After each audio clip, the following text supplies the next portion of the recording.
Sa tagal po, Your Honor. Alam mo, ikaw, Morales, Ay inaayos ako. Allegedly, by the camp of a certain James Kumar and Lisa Marcos. Bombay, ba't ako kakausapin ng Bombay? Hindi ko po kilala itong James Kumar na to. Isang araw at ito po ang ating panibagong update. Nagulanta nga itong si Senator Bato de la Rosa dahil may bago na namang revelasyon kahapon itong si dating PDEA agent Morales at ang kanyang panibagong revelasyon ay umano'y may isang James Kumar na interesado sa kanya at ito umano sa utos ni Lam. Ang kanyang tinutukoy na si Lam ay walang iba kundi si Lisa Marcos nga po, mga kababayan po natin. At ang picture na ito ang magpapatunay na talagang magkakilala at close umano itong si Lisa Marcos, itong si James Kumar at ilang politiko kagaya nitong si Senator Chis Escudero na kung saan isa rin sa pinag-iinitan nila itong si Morales at sinasabi nila sa pagdinig ni Senator Bato de la Rosa na walang credibility umano itong si Morales sa pagkadawit nga ng pangalan ni Bongbong Marcos at ang artista na si Maricel Soriano sa umano isang drug operation na supposed to be ay gagawin noong 2012. Ngunit nangyari po, hindi ito natuloy dahil hinarang umano ni Mr. Ochoa, ang dating executive secretary ni Pinoy noong taong 2012. Ngayon, sino po ba itong si James Kumar? Kaya pala isipan po sa atin lahat at ngayon ay mainit na pinag-uusapan sa social media. Isa ba siya sa pinakamalaking nagdonor noong eleksyon ni Pangulong Marcos?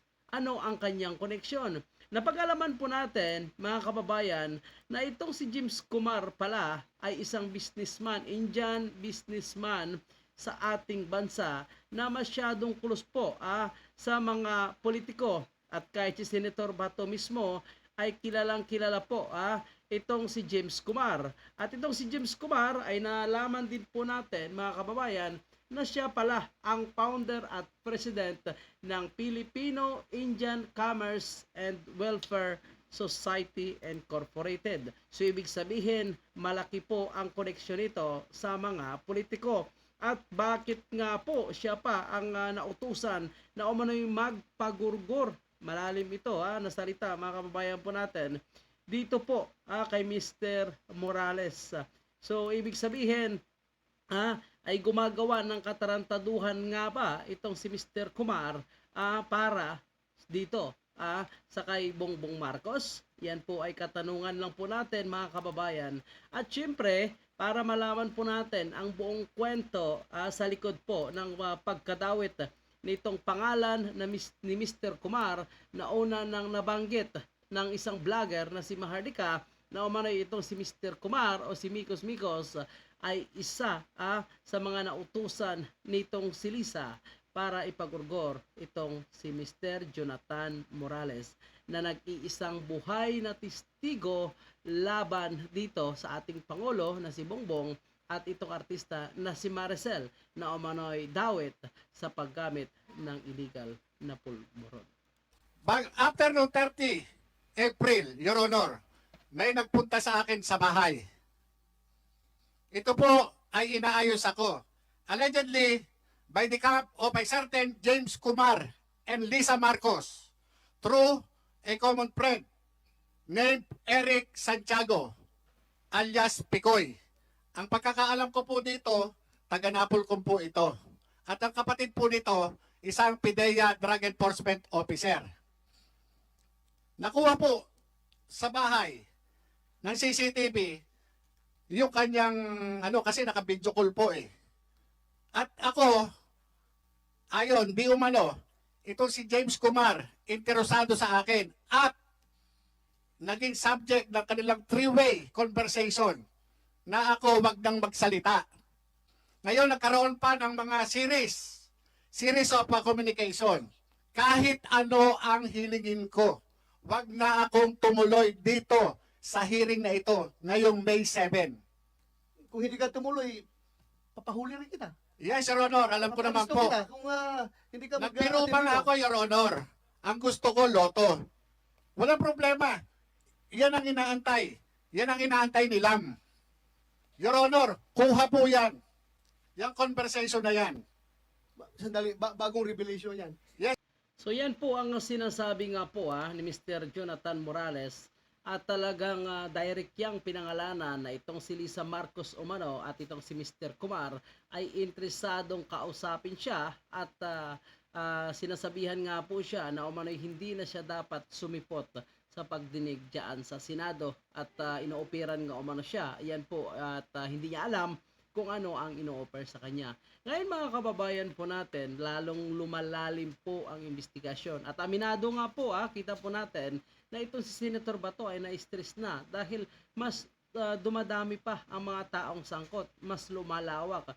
Na kung tutuusin, ang pag-uusapan po dito ay itong document lamang ng PDEA. Malaman lang sana kung bakit ito lumabas, sino yung responsibilidad, sino nga ba ang nasa likod nitong paglabas, pagkalat ng dokumento na dawit nga po itong si Bongbong Marcos at itong si Maricel Soriano sa umano'y paggamit ng illegal na pulburon. Ngunit ang lahat na itong sinasabi ni Mr. Morales, tila ba kinokontra ng mga senador na umano'y may connection din kay Mr. Kumar. So nagpapautang kaya ng 5-6 itong si Mr. Kumar sa mga senador. Tanong lang po mga kababayan. Sir Honor, nung atrenta na after ng hearing natin dito sa Senado, May 1, may nagpunta po sa akin. At yun nga, yung tumawag yung Eric Santiago, video call. Kaya nga, sabi ko, teka muna, hindi ako nag-ano dun sa video call. Yung nga sinasabi, yung certain Kumar, James Kumar, allegedly, yung Bombay, sabi nga Bombay. Sabi ko, ano kinalaman ng Bombay? Ba't ako kakausapin ng Bombay? Hindi ko po kilala itong James Kumar na to. Kilala ko yan. Tingnan niyo po si Senator Bato mismo kilala niya ito, si James Kumar. So nagpapatunay lang na itong James Kumar ay sadyang ma-impluwensya at bakit kilala ni Senator Bato de la Rosa na ang James Kumar na ito. Ang nabanggit lang naman ni Mr. Jonathan Morales ay konektado ito kay Lisa Marcos. So nung the moment pa lang, na-realize po natin mga kababayan, the moment pa lang na sinabi po nitong si Mr. Morales na itong si Mr. Kumar at itong si Lisa Marcos ay gusto siyang patahimikin, nag-gets na agad ni Senator Bato kung sino itong si Mr. Kumar. Sadyang ma-impluwensya itong Indian na nasa Pilipinas, mga kababayan. Ako po, Kilala ko. Opo. Kumusay, are you sure of your statements, ha? Yes, Sir Honor, kahit po patawag natin, yung Eric Santiago, ng pagkakaalam ko, taga Napolcom. Sabihan ako na yung Kumar interesado sa akin. Personal kayo nag-usap o cellphone? Yung po kanyang, yung nagpunta po sa akin, naka-video call po sila. Sino yung Naka-video call. nagpunta sa'yo? Si Romy Enriquez po. Romy Enriquez. Kumusay, take note. Pumunta sa'yo. Naka-video call. Yes, Sir Honor. Pinadinig niya sa akin. Sinong nagsalita doon sa video call? Yung pong si Eric Santiago. Anong sabi ni Eric Santiago? Ayun, interesado raw sa akin si James Kumar. Ang gusto pa nga, Your Honor, kausapin ako kung saan ko gusto sa labas. Ang sabi ko naman, hindi, dito na lang sa bahay, dito ako kakausapin. Ngayon, bumalik sa kanya ng usap, itong si Picoy o si Eric Santiago, at sinabi, teka muna, baka raw purtad ng CCTV yung bahay doon. Mahirap. So, na-cover ng CCTV mo yung pagpasok ni yung nagdala ng cellphone, nakakausapin ka? Yes, Sir Honor. Nandun. Andun sa Nakuha CCTV. po, nandun kami sa dining Sa dining po namin, meron po CCTV doon. Kaya capture po. Palalim ito yung investigasyon na ito. Ang dami ng taong na-involve. Yung nga po, yung ang na nagulat din ako dahil after lang nung April 30 na hearing, bakit may ganun? Sabi ko, kung ito, So this happened after the hearing. after First hearing po, natin. May 1. Bago po ako interviewin ng, ano ba radio station to? Bali, ang interview ko noon, 11:30. So dumating ito, mga 10, past 10, o 10:25 o 10:30. Ganun po eh. So therefore, nakausap mo si James Kumar. Hindi po, yun lang yung nagsasabi na ang interesado sa akin, yung James Kumar, at ito yung ako yung naging pag-uusap nila nung nag-uusap sila na three-way. Sino Three-way. yung three-way? Nag-usap ng three-way. James Kumar, tapos yung isa pa na yung parang Lisa na ano, yun po yung ano. So anong pinarating sa'yo? Yung nga po, wag nang magsalita. Para wag na siya magsalita. Kasi ang mangyayari dyan, papatayin dyan. Kaya padre, sabi nga ganun nitong nung kaibigan ko, hindi natin Grabing magsalita itong si Mr. Morales, talagang dire-diretso mga kababayan po natin.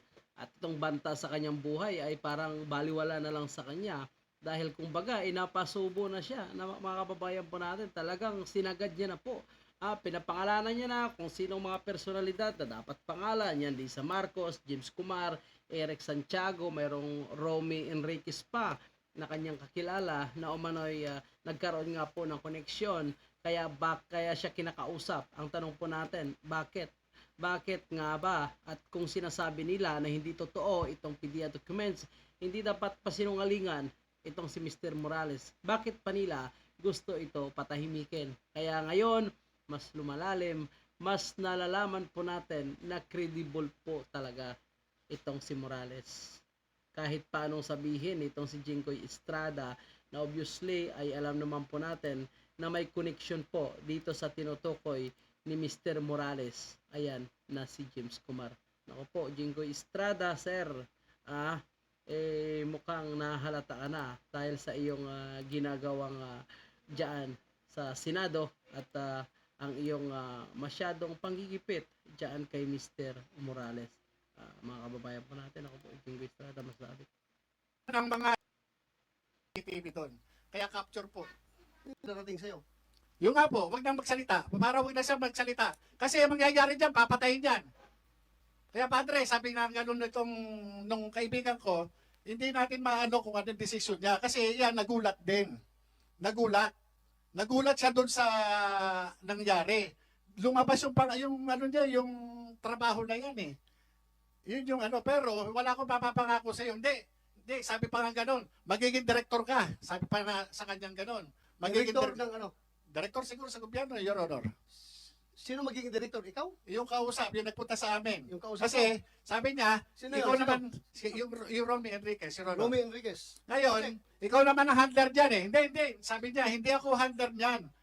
Yan, may sariling isip yan. Inaano nga niya, eto. Kagaya niya, sabi pa nga niya, sinabihan ko yan, padre. Sinabihan ko yan to si Kuya Jonathan. Na wag nang ano, kasi nag-uumpugan yung Duterte at saka Marcos. Baka madamay siya. Sinabihan ko yan. Yan po yung word ni Romy Enriquez doon sa CCTV.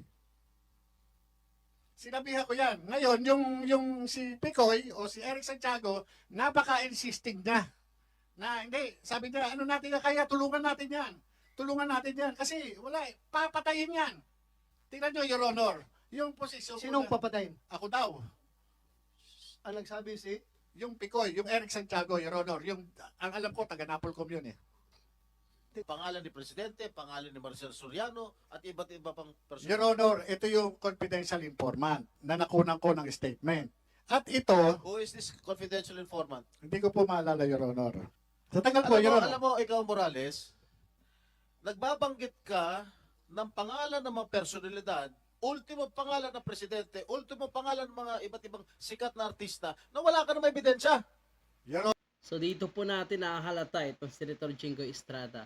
Kasi hindi naman po itong si Mr. Morales ang nagbabanggit ng pangalan nitong si Bongbong at si Maricel. Yan po ay base sa ibinigay na impormasyon ng kanyang informante, isinulat niya lang, ginawa niya po ng report at supposed to be ay nirequest niya ng isang operation. Kaso hindi po na ituloy dahil naiharang. So bakit ngayon paparatakan itong si Morales na nagsisinungaling at gumagawa-gawa ng intriga laban sa mga sikat umano na personalidad?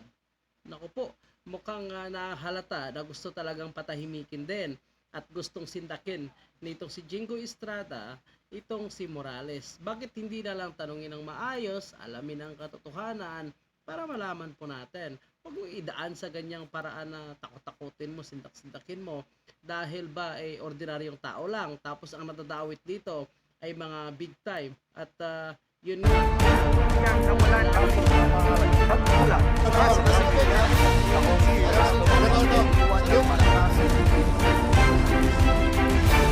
SMSR Balita. Informant. Ngayon, ang sinasagot mo sa akin, hindi mo natatandaan kung sino informant mo? Ha? Am I correct? Hindi mo natatandaan? Your Honor, Naninira ka lang ng tao eh. Your Honor, pagpaumanhin niyo po, ako po bilang investigador, kumuha lang po ako ng salaysay. Ang confidential informant po, yung nag-declare. Yan nga po yung sinasabi po natin. Gumawa lang ito ng report at ang kanyang isinulat ay base naman sa ibinigay nitong informant. Yung pong lahat ng kanyang testimonya, nireduce ko po yun doon sa kanyang sworn statement. Ang aking motivation para kunan siya ng salaysay ay dahil doon sa dala niyang litrato, 5 pirasong litrato. Na yung litrato na yon, na pinlink, magmula doon sa kanyang cellphone, pinakita Your Honor yun. Pinakita yun. Yung mga ano na yan, yung mga tao na naandyan, siya po mismo ang nag-declare. Kahit kilala ko o nakikilala ko yung tao na naandon sa picture, tinanong ko po sa kanya. Kahit kung ano yung ginagawa doon, tinanong ko po sa kanya. Hindi ko po siya pinangungunahan. Your Honor, sa dami ng mga nahawakan kong kaso sa PIDEA, hindi po kara-kara, kagaya nga sabi ko po sa inyo, yung mga dokumento, kinakailangan ko makita para maging specific po ako. Mayroon akong ibang naaalala pero pagpaumanhin po ninyo, hindi po lahat o kabuuan maaalala ko. Sa kanyang superior, si Francia, wala naman daw natatanggap. Si Francia, nasa yung dokumento? Di na sa kanya. Siya nag-leak. So yan po yung konklusyon nitong si Jinggoy Estrada na ini-insist niya na nag-leak umano ng dokumento ay itong si Mr. Morales. Ngayon, syempre, itong mga nasa PIDEA ngayon, kahit pa talagang alam po nila at nasa kanila itong dokumento at posibleng isa po sa aktibo ngayon na nasa PIDEA ang nagpalabas itong dokumento na iniisip din po natin na posibleng may galit kay Lasso, kaya nga sinira ang diskarte nito at gustong ipahiya nga dito sa ating presidente. Ngayon mga kababayan po natin, hindi talaga amin yung mga nasa aktibo ngayon sa serbisyo dyan sa PIDEA. Kagaya nitong si Francia, kung aaminin niya, hindi madadawit siya, masasabit siya. Kaya kagaya ng kanilang pinag-uusapan naman ni Mr. Morales, i-deny na lang. Di ba? At bakit i-deny kung talagang existing? Yan po yung laging sinasabi po natin. At bakit gano'n na lang kabilis magbigay ng kanyang opinion at kanyang konklusyon itong si Jinggoy Estrada na sinasabi niya na hindi pa paniwalaan itong si Morales at posibleng siya nga po daw ang lumabas nitong leaked documents sa PIDEA. So dito po nahalata po natin na talagang tinatakpan po at gusto nilang burahin ang isyong ito ngayon pa lang dahil hindi lang po actually itong Senator Jinggoy Estrada ang nagpalabas ng mga paninirang puri o tinatawag nating personal attack or character assassination dito kay Mr. Morales. May ilang mga personalidad na rin kagaya nitong Senator Robin Padilla, itong si Senator Chis Escudero at pati na rin itong si Grace po. So bakit nila pinapatahimik po itong si Mr. Morales? Malaking issue ito na karapatan ng bawat Pilipino na malaman. Kaya kailangan natin ang transparency and accountability sa hanay ng ating gobyerno. O mga kababayan, papanoorin pa po natin ang press con po nitong si Jinggoy Estrada. Simple lang naman yun.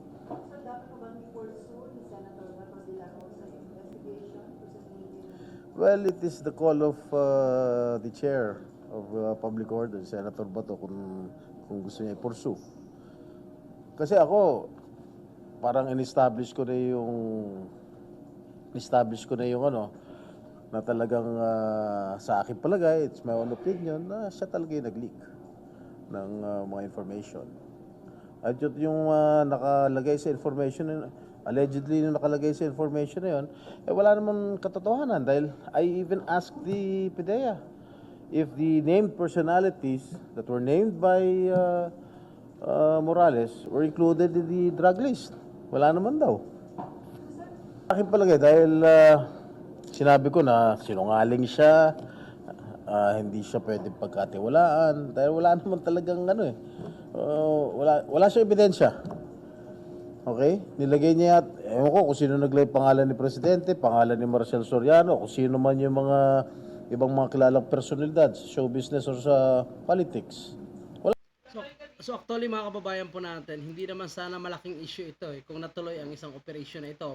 Dahil kung natuloy sana noong 2012 ay dapat wala ng issue na ito. Kahit dahil 2012 pa lang magkaalaman na sana kung totoo man o hindi itong mga isinulat ni Mr. Jonathan Morales base sa ibinigay na impormasyon ng kanyang informante.